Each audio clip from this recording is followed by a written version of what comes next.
நான் இப்படி அந்த செந்தூர பாண்டி படம் முடிஞ்சு டப்பு டப்பு டப்பு வியாபாரம் ஆச்சு. எனக்கு ஒரு பெரிய லாபம் வந்துச்சு.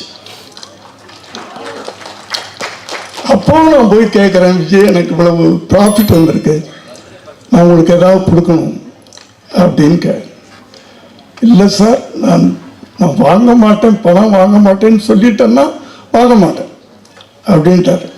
எனக்கு உறுத்தலாக இருந்துச்சு, என்னடா அவரை வச்சு ஒரு படம் பண்ணி இவ்வளவு நம்ம பணம் சம்பாதிச்சிருக்கிறோம், வாங்க மாட்டேன்னு சொல்கிறாரு. அனைவருக்கும் எனது பணிவான வணக்கம். இந்த பதிவு யாருக்குன்னு கேட்டிங்கன்னா, தமிழக வெற்றி கழகம் அதோட தொண்டர்கள் இருக்காங்கல்ல, அந்த தொண்டர்கள் இப்போ எம்எல்ஏவாகி இருக்கும் அனைவருக்கும் இந்த பதிவு. அதாவது ஒரு வாரத்துக்கு ஒரு 2 நாளைக்கு முன்னாடி ஒரு பதிவு ஒன்று பார்த்தேன். அதில் சில பேர் போட்டிருக்காங்க, யாரை கூப்பிட்டாலும் அமைச்சரை எதுக்கு கூப்பிடுங்க, பங்கிட்டு கூப்பிடுங்க, பிரேமலதாவை மட்டும் கூப்பிடாதீங்க அப்படின்னு சொல்லிட்டு, கூட்டணியில் சேர்த்துக்க வேணான்னு சொல்லிட்டு எம்எல்ஏக்கள் விஜய்கிட்ட மனு கொடுத்ததாக சொல்கிறாங்க. இன்னும் முதலமைச்சர் ஆகலை, நான் தான் விஜய்னு சொல்கிறேன். முதலமைச்சராக இருந்தால் கூட எங்களுக்கு அவர் விஜய் தான். ஏன்னு கேட்டிங்கன்னா, அவர் கேப்டன் வீட்டிலே வளர்ந்தவர், புரியுதுங்களா? அது இவனுங்களுக்கெல்லாம் தெரியுமோ தெரியாதோ, இப்போ போய் சேர்ந்துருக்கிற எம்எல்ஏ அவனோட தொண்டனுங்கெல்லாம் தெரியுமோ தெரியாதோ, அவர் வளர்ந்ததுலேருந்து எல்லாம் பண்ணதுங்கிறது கேப்டன் வீட்டில், புரியுதுங்களா? அது எங்களுக்கு தெரியும், நாங்கள் தைரியமாக பேச முடியும். ஏன்னா விஜய் எப்படி வளர்ந்தாப்புல எல்லாமே எங்களுக்கு தெரியும், அதனால் நாங்கள் தைரியமாக பேச முடியும். அதை நீங்கள் பேச முடியாது முதல்ல, புரியுதா?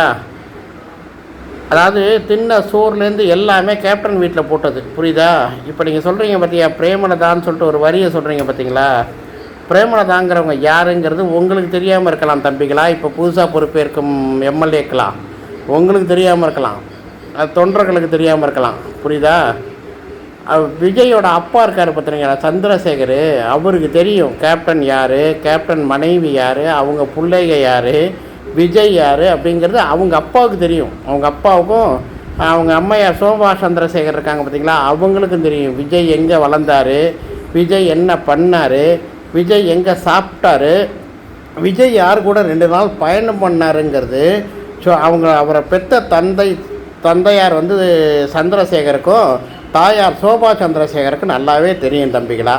முதல்ல குடும்ப வரலாறை ஃபஸ்ட்டு தெரிஞ்சுக்கிட்டு பிரேமலதா அம்மையார் யாருங்கிறத முதல்ல தெளிவாக நீங்கள் முதல்ல புரிஞ்சுங்க தம்பிகளா, புரியுதுங்களா? ஒரே ஒரு விஷயத்தை நான் தெளிவாக சொல்லிடுறேன், காசுக்கோ பணத்துக்கோ ஆசைப்படுற குடும்பம் கேப்டன் குடும்பம் கிடையாது. முதல்ல அதை தெளிவாக நீங்கள் புரிஞ்சுக்கோங்க. கண்ட நாய்கள்லாம் நீங்கள் பேசுது, என்ன பேசுது, பெட்டி வாங்கிட்டாங்க, பேரம் பேசிட்டாங்க, அப்படி இப்படின்னு சொல்லிட்டு பேசிகிட்டு இருக்கீங்களே. ஏண்டா, அவர்லாம் நினச்சிருந்தா கோடிக்கணக்கில் காசை மக்களுக்கு அளித்ததை அவர் குடும்பத்தை காவாந்து பண்ண அவருக்கு தெரிஞ்சிருக்காதா? இன்னிய வரைக்கும் இறந்தா கூட மக்கள் மனதில் இருந்தாலும் வாழ்ந்துட்டுருக்காரு அந்த அம்மா. இன்னிய வரைக்கும் பாடுபட்டு கட்சியும் காவாந்து பண்ணி குடும்பத்தையும் காவாந்து பண்ணிகிட்டு இருக்காங்க. நீங்கள் என்னடான்னா சாதாரணமாக ஒரே ஒரு வார்த்தைனா அந்த அம்மா பொட்டி வாங்குதுங்கிறீங்க. சரி, வாங்கிட்டே போகுதுடா, என்னடா தப்பு இருக்குது? இத்தனை வருஷம் மக்களுக்கு எதையுமே எதிர்பார்க்காம செஞ்சவர் கேப்டன்டா, அவரோட மனைவி வாங்குறாங்க, இதில் உங்களுக்கு எங்கடா வலிக்குது? அந்த அம்மா பெட்டி வாங்குறதாவே இருக்கட்டும்டா, தப்பே கிடையாதுடா. எதையுமே எதிர்பார்க்காம மக்களுக்காக வாழ்ந்து மக்களுக்காக கோடிக்கணக்கில்டா, அவர் உயிரை கூட விட்டு விட்றா கேப்டன். அவர் அவங்க மனைவி வாங்குறதுல என்னடா தப்பு இருக்குது? பெட்டி வாங்குறாங்கன்னே வச்சுங்கடா, என்னடா தப்பு இருக்குது? யார்ட்டடா பெட்டி வாங்குறாங்க? அன்றாட கூலி கஷ்டப்படுறவன், அன்றாட மரம் வெட்டி பிழைக்கிறவன், அன்றாட சாப்பாட்டு கஷ்டப்படுறவன்ட்டா வாங்குறீங்க. தமிழ்நாட்டு மக்களை கொள்ளை அடித்து அதன் மூலியம் தன் மக்களுக்கு சொத்து சேர்த்து அதன் மூலியம் தான் பிள்ளைகளையும் தனக்கு உள்ள பிள்ளைகளையும் தான் பேர பிள்ளைங்க 30 வருஷத்துக்கு உண்டான சொத்து சேர்த்து வைக்கிறவங்கள்ட்ட தான்டா பெட்டி வாங்குறாங்க. அது தப்பே கிடையாது, நாங்கள் நெஞ்சு எடுத்து சொல்லுவோம்டா, ஆமாண்டா வாங்குகிறோம். இப்போ என்னடா பண்ண போகிறீங்க அதுக்கு? எவன்டா பெட்டி கிடையாமல் இருக்கான்? பொட்டிக்கு பதவிக்கு இலையாதவன் எவன்டா இருக்கான்? இந்த அறுதி பெரும்பான்மை கிடைக்கலன்னு சொல்லிட்டு காங்கிரஸோட போய் தான் இப்போ கூட்டணி போட்டிருக்கீங்க. நேற்று வரைக்கும் டிஎம்கேட்ட சோறு தின்னுட்டு இருந்தான், இந்த பாருங்க இன்றைக்கி போய் காங்கிரஸ் உங்கள் கூட சேர்ந்துட்டான். புரியுதா? அறுதி பெரும்பான்மையிலே நிரூபிக்க முடியல. இப்போ அடுத்தவங்க தயவை எதிர்பார்த்துருக்கிறீங்க. நீங்கள் போய் பிரேமலதா அம்மையார் கூட்டணிக்கு வந்தால் கூட சேர்த்துக்காதீங்கன்னு சொல்லிட்டு நீங்கள் சொல்கிறீங்க பார்த்தீங்களா? ரொம்ப கேவலமாக இருக்குடா. முதல்ல அரசியலில் தான் தம்பி வெற்றி பெற்றீங்க. அதில் எந்த வித மாற்றமும் கிடையாது. புரியுதா இல்லையா? ஆட்சி பண்ணுங்க. கேப்டன் பேரை பயன்படுத்தி ஏஐ தொழில்நுட்பத்தை பயன்படுத்தி இன்னும் என்னென்ன நீங்கள் பண்ணணுமோ அத்தனையும் பண்ணுங்கள் தம்பிகளா. ஏஐ தொழில்நுட்பத்தை வச்சு நீங்கள் கேப்டன் பேரை பயன்படுத்தலாம், எம்ஜிஆர் பேரை பயன்படுத்தலாம், எம்ஜிஆருக்கு அடுத்தது விஜய் தான் சொல்லலாம், என்ன வேணாலும் நீங்கள் சொல்லலாம் தம்பிகளா. அதெல்லாம் தப்பே கிடையாது, உங்களோட ரைட்டு. அதை யாருமே மறுக்க போகிறதில்ல. புரியுதுங்களா? புதுசாக நல்லபடியாக ஆட்சி பண்ணுங்கள், எல்லாம் பண்ணுங்க. ஆனால் விஜய்ன்ற ஒரு மனிதர் உருவாக காரணமானவரே கேப்டனுங்கிறத மட்டும் எவனுமே மறந்துடாதீங்க. அது உங்களுக்கு தெரியாமல் இருக்கலாம். விஜயை பெற்ற தாய் தகப்பனாருக்கு நல்லா தெரியும். உங்களோட தாய் தந்தை சோபா சந்திரசேகருக்கு நல்லா தெரியும்ப்பா. புரியுதுங்களா? முதல்ல நீங்கள்லாம் கேப்டன் குடும்பங்கிறது யாருங்கிறத முதல்ல நீங்கள் புரிஞ்சுங்கப்பா. புரியுதா? அதுக்கடுத்தது அவங்க வந்து இவங்க கூட கூட்டணி சேர்றாங்களா வராங்களாங்கிறத அதுக்கப்புறம் பேசலாம். புரியுதா? அவங்க அடிக்கடி பேட்டியில் சொல்லும்போது என்ன சொல்கிறாங்கங்கிறத முதல்ல புரிஞ்சுங்கப்பா. எங்கள் வீட்டு பையன் அப்படின்னு சொல்கிறாங்க. அந்த பெருந்தன்மையை முதல்ல புரிஞ்சுக்குங்க. புரியுதுங்களா? தேவையில்லாத வார்த்தையை போட்டு என்னமோ பேசணுமேங்கிறதுனால நீங்கள் பேசிக்கிட்டு அதை பண்ணிக்கிட்டு இதை பண்ணிக்கிட்டுலாம் பண்ணாதீங்க. புரியுதுங்களா? உடனே போடுவீங்க. என்ன கேட்பீங்க? மேடையில் வந்து நீங்கள் லாலிபாப் சாப்பிட்ற பையன் is not a hero, you are a boy அப்படின்னு சொல்கிறாங்களேன்னு சொல்லிவிட்டு நீங்கள் சொல்லுவீங்க. அந்த வார்த்தை தன்னோட பிள்ளைகளை எப்படி அம்மாக்கள் சொல்லுவாங்களோ அந்த ஒரு பாசத்தான வார்த்தையில் தான் சொல்கிறது. புரியுதா இல்லையா? கட்சியை பற்றி நீங்கள் எது பண்ணாதீங்க, கம்பேர் பண்ணாதப்பா, நீ ஒரு பாய், முன்னேற பாரு அப்படிங்கிற ஒரு அட்வைஸாக தான் அவங்க சொன்னாங்களே தவிர அதுக்கு எதிர்ப்பு தெரிவிக்கணும்னா விஜயோ இல்லை அவங்க அப்பா சந்திரசேகரோ இது வரைக்கும் எதிர்ப்பு தெரிவிச்சிருக்காங்களா? ஒரு மகனுக்கு தன்னோட தாயார் வந்து அட்வைஸ் பண்ணுறதா தான் அவங்க நினச்சிட்டு இருக்காங்க. சில தற்குறிகளுக்கு அது புரியாது. புரியுதா இல்லையா? தப்பாக புரிஞ்சுக்கிட்டு என்ன பண்ணுறான்னா, சில பேர் தப்பாக என்ன கமெண்ட் போட்டிருக்கான்னா, இதிலே பல டைமே கமெண்ட் போட்டான், அதெல்லாம் நான் ரிப்ளை பண்ணல. ஏன்னு கேட்டிங்கன்னா அது ஒரு மகனுக்கும் ஒரு தாய்க்கும் உள்ள உறவு என்னங்கிறது அவங்க ரெண்டு பேருக்குமே தெரியும். அது ஜோசப் விஜய் அவர்களுக்கும் தெரியும், பிரேமலதா அம்மையாருக்கும் தெரியும். புரியுதுங்களா? அந்த ஒரு வரிக்கு ஏன் அவர் பதில் கொடுக்கலன்னா அவங்க குடும்பத்தை இது வரைக்கும் நீங்கள் போடுற கமெண்ட்டுக்கெல்லாம் அவர் முகநூல் பார்க்குறாரா, ஃபேஸ்புக் பார்க்குறாரா, யூடியூப் பார்க்குறாரான்லாம் எனக்கு தெரியாது ஜோசப் விஜய் அவர்கள். ஆனால் அதுக்கு எதுக்காவது ஒரு பிரேமலதா அம்மையாரை பற்றி ஏதாவது ஒரு தப்பான வரையா அவங்க குடும்பத்தில் யாராவது ஒருத்தர் பேசியிருக்காங்களா? ஏன்ப்பா நீங்கள் யாருன்னே தெரியாது. பிரேமலதா விஜயகாந்த் அவங்க யாருன்னு தெரியாது, ஜோசப் விஜய் அவர்கள் யாருன்னு தெரியாது, சந்திரசேகருங்கிறது யாருன்னு தெரியாது. இருங்க, ஒரு உணர்ச்சி வசப்பட்ட ரசிகராக இருங்க, ஒரு தலைவனுக்கு ஒரு தொண்டனாக இருங்க, எல்லாம் இருக்க வேண்டியதுதான்.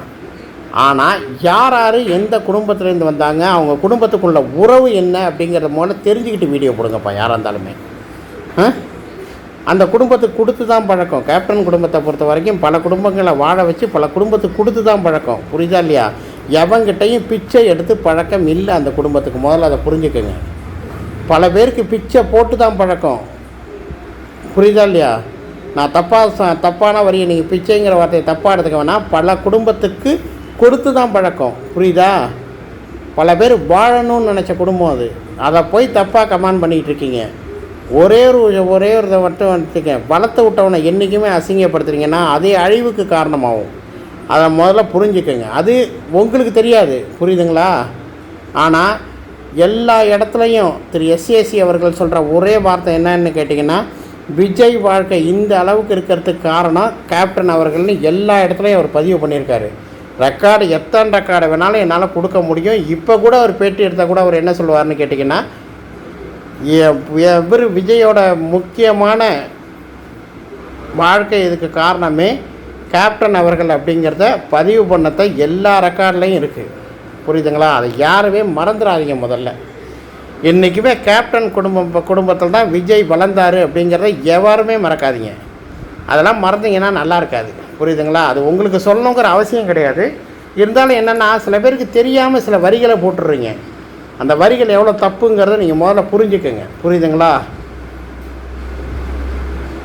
முதல்ல கேப்டன் குடும்பத்தை பற்றி நல்லா தெரிஞ்சுக்கிட்டு அதுக்கப்புறம் பேசுங்கப்பா. அது இந்த அம்மையாராக இருந்தாலும் சரி, கேப்டனாக இருந்தாலும் சரி, எல்லாமே என்னென்னு கேட்டிங்கன்னா, நல்லபடியாக ஏழைகள் வாழணும், ஏழைகள் நல்லபடியாக இருக்கணுங்கிறதுக்காக பாடுபடுறவங்க. ஒரு கட்சி கூட்டணி போயிட்டாங்கங்கிறதுனால என்றைக்குமே அவங்களோட குணம் மாறல. புரியுதா இல்லையா? அதை முதல்ல புரிஞ்சுக்கோங்க. கட்சி கொள்கைங்கிறது வேறு, ஆனால் குணங்கள்ங்கிறது என்றைக்குமே எப்போவுமே ஒன்று தான். ஆரம்பத்துலேருந்து இன்னைய வரைக்கும் அவங்க சொல்கிற ஒரே வார்த்தை, விஜய் என்னோட பையன் என்னோட பையன் என்னோட பையன் அந்த வார்த்தையில் எந்த மாதிரி அவங்க பண்ணது கிடையாது. சரியா? அதை மட்டும் கொஞ்சம் புரிஞ்சு நடத்துங்க. சரிங்களா? தப்பான வார்த்தைகளோ இனிமேல் எதுவுமே பிரேமலதா அம்மையாரையோ கேப்டரையோ பற்றி தப்பாக எவனுமே போடாதீங்க. அதுக்கெல்லாம் உங்களுக்கு சுத்தமாக இப்போ வரைக்கும் அருகதை இல்லை. புரியுதா? அவங்க தப்பாக பதிவு போடணும் அப்படின்னா உங்கள் தலைவர் இருக்கார் பார்த்தீங்களா, மிஸ்டர் ஜோசப் விஜய், அவர்கிட்ட கேப்டன் குடும்பத்துக்குள்ள பிரேமலதா அம்மையாரும் எப்படிங்கிறத கேட்டுக்கிட்டு அதுக்கப்புறம் நீங்கள்லாம் பதிவு போடுங்க. சரியா? போடுறதா இருந்தால் அவரோட நாலேஜோடு போடுங்க. நாலேஜுக்கு போதா என்னென்னா எனக்கு தெரியல. தயவு செய்து ஜோசப் விஜய் அவர்கள் பேரை தயவு செய்து கெடுத்துடாதீங்க. அவ்வளோதான் சொல்ல முடியும். ஏன்னா அவர் நல்ல இடத்துக்கு வந்திருக்காரு. அதுக்கு எனக்கு மனப்பூர்வமான வாழ்த்துக்கள். தயவு செய்து தற்குறி கூட்டம் மாதிரி இருந்து நல்லபடியாக மேற்கொண்டு வளர பாருங்கள். இன்னும் ஏன்னா இப்போ ஒரு தலைவருங்கிற லெவலுக்கு போயிட்டார், நடிகனுங்கிற லெவலை விட்டு அந்த ரேஞ்சுக்கே அவர் கொண்டு போங்க. அதுக்கு கீழே இறக்காதீங்க. புரியுதுங்களா? அதுக்கு கீழே இறக்கிறீங்கன்னா எல்லாருக்குமே அசிங்கமாக போயிடும். சரிங்களா? தலைவனாக பாருங்கள். இனிமேல் விஜய் நடிகர் கிடையாது, தலைவர். அந்த லெவலுக்கு உங்கள் தகுதியை நீங்கள் வளர்த்துங்க தொண்டர்களே. சரியா? இதுக்கு மேலே கேப்டன் குடும்பத்தை பற்றியோ பிரேமலதா அம்மையாரை பற்றியோ தயவு செய்து பேசுகிறத இத்தோடு விட்டுட்டு நல்லபடியாக தமிழ்நாட்டில் ஆட்சி பண்ணி சிறப்பாக வர வழி பண்ணுங்க. நன்றி, வணக்கம். நம்ம RSA ஃபிளாஷ் மீடியா யூடியூப் சேனலை சப்ஸ்கிரைப் பண்ணுங்க, லைக் பண்ணுங்க, ஷேர் பண்ணுங்க, கமெண்ட் பண்ணுங்க. அப்படியே பக்கத்தில் இருக்க பெல் ஐக்கானையும் கிளிக் பண்ணுங்க. Bye by.